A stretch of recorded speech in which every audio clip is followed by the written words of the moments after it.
今天讲一部带点小恐怖的悬疑惊悚片，里面有很多避坑指南。如果你是一名女生，建议一定要学习看看。故事开始，一个下着瓢泼大雨的夜晚，女主小黑根据导航缓缓停了下来。原来她临时出差这座城市，为了方便在网上订了个民宿，拖着几件简单的行李，小黑走到了屋檐下面，输入中介提供的密码，她轻松就拿到了房屋钥匙。次日清晨，小黑从舒适的床上醒来，匆忙整理好装束，她背着包走出了房间，并将钥匙重新放进了密码盒。这时的小黑观察起周围的环境，不看不知道，细看之下竟让人倒吸冷气。附近全是荒废的房子，感情自己昨晚住的是一间鬼屋。在去工作的路上，两旁尽是破败不堪的样子，小黑看得心烦意乱，但也并未多想。没过多久，小黑来到了距离不远的城市，事情进展得很顺利，他很快完成了公司交代的任务。回去后的小黑再次观察周围，看样子这里曾经也很热闹，荒草丛生的残破街区，正常的民宿显得格外醒目。小黑刚刚走下车子，突然有一个流浪汉大喊大叫，看对方冲来的架势，小黑吓得赶紧去开门。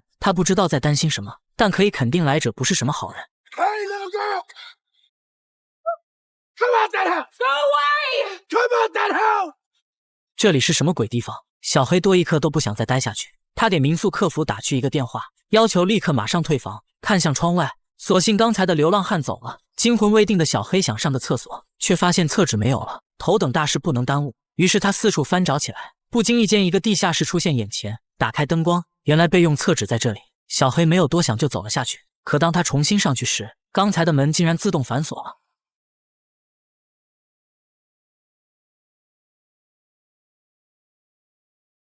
无奈的小黑很快想到，手机忘在了房间里，而房间的钥匙也在自己的手里。如此想要获得外界帮忙，显然是不可能的。没有坐以待毙，小黑找到了地下室的窗口，只要敲碎玻璃就能离开。接下来开始搜寻趁手的工具，但是找了半天也没有发现。正在这时，一根绳子显露出来，墙壁里怎么会有根绳子呢？好奇心的驱使下，轻轻一拉，一道隐藏的密室被缓缓打开。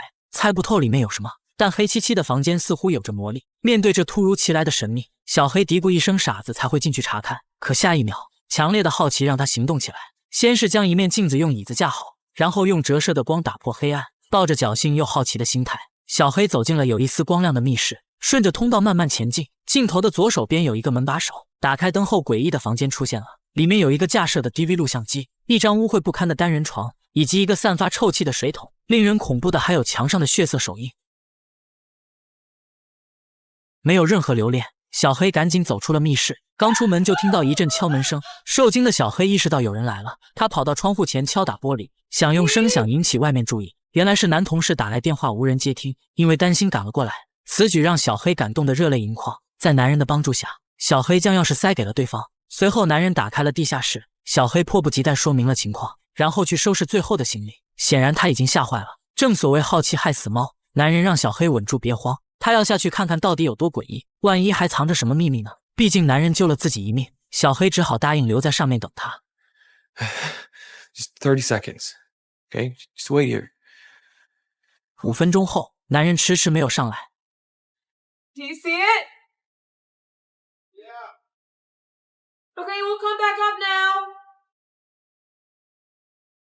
前面几声还有回应，再喊却没了任何动静。这时门又开始自动关闭。危急时刻，小黑反应过来，并及时阻止了悲剧重演。他将钥匙丢在桌子上，然后拿来一把椅子抵住了门板，急忙走下楼梯，叫了几声仍旧没有回应。小黑只好打开手机走了进去，来到尽头的小房间，俯身查看唯一可能藏匿的床底，空荡荡的情况说明了没有开玩笑。可男人到底去了哪里呢？疑惑的四处查找，很快发现旁边还有一道暗门，怀着无比惊讶的心情慢慢打开，一条深不见底的楼梯出现眼前。小黑哆哆嗦嗦叫了几声，终于听到了男人的回应。Come up here, Keith! 救命的声音听得真真切切，小黑犹豫片刻，还是选择了下去。狭长的通道潮湿又阴暗，一种窒息的感觉扑面而来。或许是太过害怕，小黑呼喊的声音变得极为嘶哑，喘着大口的粗气，终于来到了下面。循着男人的求救声继续前进，这时有几个牢笼出现旁边，很难想象里面到底关过什么。此时的小黑吓得面带哭腔，但他并未停下脚步。行进了一段距离后，男人突然爬了出来。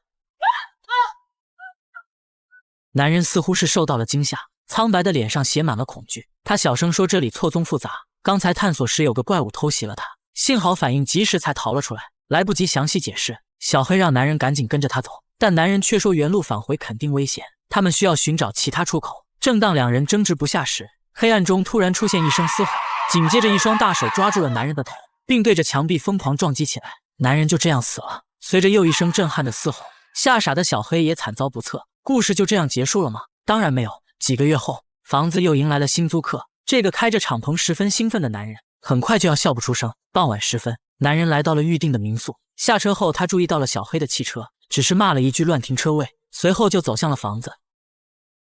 刚刚走进房间，他发现了这里的不一样。首先是大门敞开的地下室，然后是卫生间的洗漱用品，来到卧室还有行李箱，很明显这里还有人在住着呢。随后男人拨通了民宿客服电话，刚想牢骚几句，客服却说这里已经很久没有出租，屋内的情况是他们忘了清理。男人很气愤这样的回答，扬言要给他们5星差评。客服听后说爱租不租，然后直接挂掉了电话。第二天，男人被奇怪的声音吵醒，他不胜其烦地来到厕所，眼睛瞄见了还在充电的牙刷。随后他将小黑的行李翻了底朝天，最后翻出了一个笔记本，打开后一看还要密码，尝试输入芝麻开门，果然无效，扔到了一边。冲了一杯咖啡坐了下来，小黑的车钥匙引起了他的注意，这已经再明显不过，这房子里肯定还有其他人。回想昨天的情况，男人猜测对方可能在地下室。 Okay, here's the deal. I have a gun. And I'm going to come down there and just open up on whoever I see in about 30 seconds, all right? Or you can just come up here now and I'll let you go. 为了搞清楚到底有没有人，男人折回房间换了套衣服，然后拿了一把水果刀，最后拿着手电来到了地下室。这里什么都没有，却有一面镜子，非常奇怪。循着声音的来源，男人发现了墙壁里的绳子。不出意外，密室的门再次被打开。男人的胆子很大，很快找到了有摄像机的房间。百思不得其解，男人佯装自己是个福尔摩斯，他想弄明白这里面的用意，试图分析出是不是隐藏了什么秘密。果然如他所料，密室的尽头还有一扇门。男人兴奋地继续向下探索，不久后看到了谜一样的隧道，顺着道路向前移动，一个亮着灯光的房间出现了。这里有一台小型电视机，里面正播放着喂养孩子的视频。诡异的一幕让男人头皮发麻。正在这时，突然传来巨响，男人吓得浑身一个激灵。Hey! Shit! Who's there? 声音越来越近，未知的恐惧让男人拔腿就跑。隧道里四通八达，只能漫无目的的奔跑。一个不小心，他脚下一空掉了下去。黑暗又混乱的土坑中，男人手臂被自己的小刀划伤。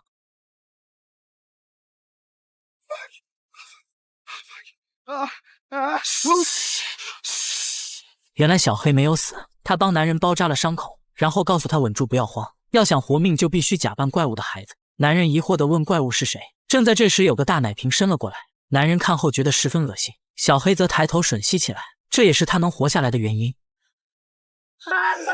不听话的男人被抓了出来，然后被怪物拖到了有电视的房间。趁着这个机会，小黑拿起男人的装备，然后偷偷溜了出去，小心翼翼路过有电视的房间，可还是惊动了怪物。小黑察觉后赶紧大步狂奔，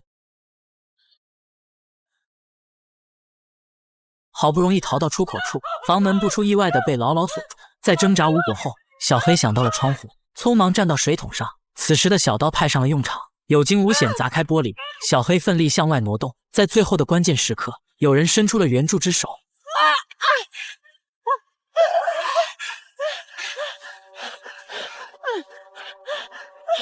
待到小黑看清是何人帮忙，原来是几个月前的流浪汉。小黑说里面还有一个人需要帮助，流浪汉说保住自己就不错了，再去救人根本就不现实。小黑不离不弃，坚持要报警来救人。流浪汉警告他最好赶紧逃命，因为恐怖的怪物会在晚上出没。死里逃生的小黑没有听从建议，而是选择去寻找警察。走了很久的路，他来到了附近的一个加油站，警察很快赶了过来。在小黑的带领下，他们赶到了民宿的位置，看到无法打开的房门，警察判断留下来只会浪费时间，不顾小黑的解释，警察借故离开了地方。小黑无语了。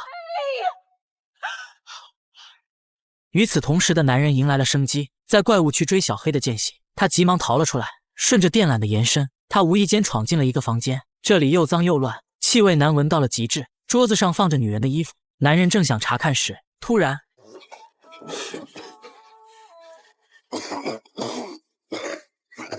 男人意识到对方可能和自己一样，他好心的递上了水，并安慰他不用担心，他们会很快被营救出去。这时，男人发现了一排排录像带，上面标注着女人的特征。诧异的同时，他把目光落到了电视机上，显然这个是专门用来播放的。轻轻推进录像带，震惊的内容让男人吓傻了。他猜测身后的老男人是个变态。这时，老人摸出了一把手枪，男人见状立刻怂了，老人却把枪口指向了自己的脑袋，然后毫不犹豫扣动了扳机。No, wait! 同一时间的小黑没有放弃，他敲碎了民宿的窗户，然后钻进来拿走了车钥匙。刚刚调整车头对准房子，怪物就冲了出来。小黑看准时机，踩下油门，狠狠地撞了上去。你这个怪物能有多强？能抵得过这钢铁科技吗？没有任何悬念，怪物死死盯着小黑，没了气息。撞死怪物后，小黑重新来到了密室。恰在这时，男人拿着枪逃了出来，两人搀扶着来到民宿外面，发现怪物竟然不见了踪影。难道他还活着吗？没有过多思考，两人决定去附近寻找救援。没多久，他们遇到了流浪汉，并进到了他住的地方。围着温暖的篝火，流浪汉讲起了那个民宿的传闻。通过他的描述，隐藏了几十年的连环绑架案浮出水面。原来这里有个叫弗兰克的杀人魔，他会跟踪女孩们回到家中，然后穿上维修员的衣服借故进去，并锁死所有的逃生通道。到了晚上，他会绑走女孩，最后将她们弄到地下室里传宗接代。这么多年来，弗兰克经常到超市采购生育用品，为的是一遍遍利用女孩制造新的女孩。阴暗的生存条件造就了可怕的怪物，而那个所谓的怪物，也正是弗兰克的女儿。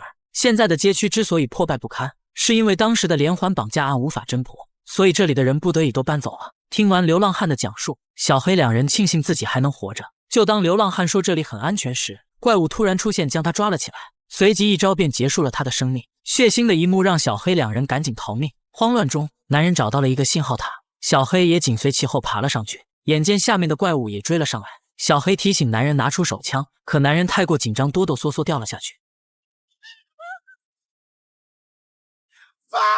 这下好了，两人彻底没了退路。危急时刻，男人想到了一个办法，与其两人都被生吞活剥，还不如牺牲一个保全一个。电光火石之间，男人抓起小黑丢了下去。小黑怎么也想不到男人是真的够绝，怪物见状毫不犹豫也跳了下去。待到男人查看时，两个高空坠落的女人惨死在下面。可眼睛看到的不一定都是事实，怪物在最后时刻抱住了小黑，并将自己垫在了下面。也正是如此，小黑侥幸捡回了一条命。男人走下高塔，发现小黑还活着，于是连忙走过来道歉。正当他在忏悔时，怪物突然起身暴走，并死死掐住了他的脖子。一声闷响后，男人当场死亡。小黑震惊一瞬间发生的事，但他却在怪物的眼中看出了温柔，那种母性的光辉和慈祥，和正常人竟是一模一样。但怪物毕竟是怪物，小黑绝对不会跟着他再回去。哆哆嗦嗦摸索到手枪，并将枪口对准了这个多情的怪物。怪物没有抵抗，只是一味地呼喊着我的孩子，我的孩子。伴随着一声清脆的枪响，本片到此结束。感谢老铁们看到这里，我们下期再会。